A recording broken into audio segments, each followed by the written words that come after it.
So for me, the key meta teams across, looking at some of the things I've talked about, is emphasizing youth versus experience. A lot of teams have younger players, and that's why I felt bad for the Sharks. I really wanted the Sharks to qualify, San Jose Sharks, because McLean Celebrini was having a very, very good season.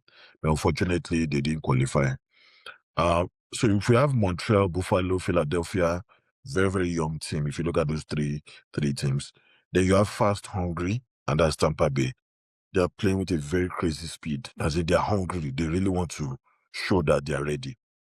The Carolina, Pittsburgh are playing with more experience than any other thing. They're more structured, and two of them are battle tested. Yeah. But the Pittsburgh Penguins are already going out because the Philadelphia Flyers has beaten them twice already. So they are two in the series already. So I see them falling apart very fast. Goaltending is a deciding factor. Tampa has Vasilevsky, who is playing well. Carolina has a question mark in their goaltending. Ottawa has Olmark, who has some kind of play of garbage, or let me call it baggage. Generally, Montreal has rookies all through. Caulfield, even their goaltending is a young team. So a lot can still change within some of the things I've identified already. But let's still see.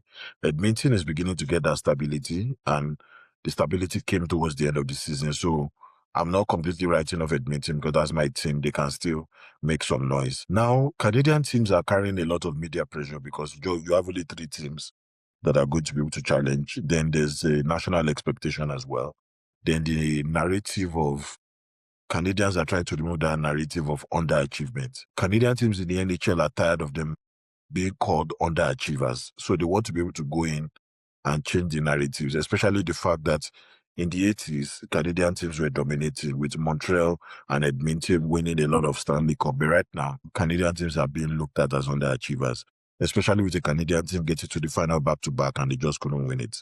Yeah, so the cup would most likely shift. We're looking at team building, recruitment happening, team stepping up, confidence across the league. Nobody ever saw Colorado Avalanche being number one, based on regular season performance. So things are shifting.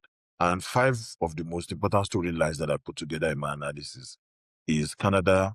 They have, something to prove this time around. Three teams, one of them should at least get to the final and most likely win it all.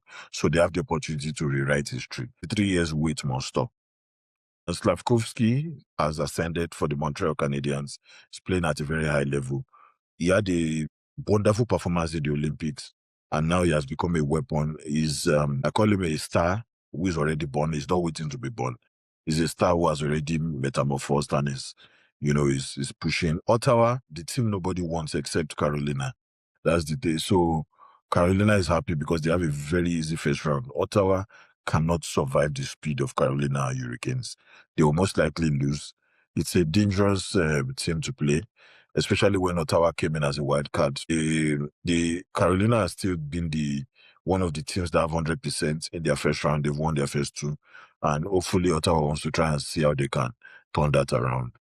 McDavid is going through what I call a redemption arc. He's trying to see how we can redeem going to the finals twice and not winning. Now he has the opportunity to redeem himself and cover that face of shame and try and, correct some of the things. Two finals losses is not easy. If it happens the third time, then it's almost like a curse.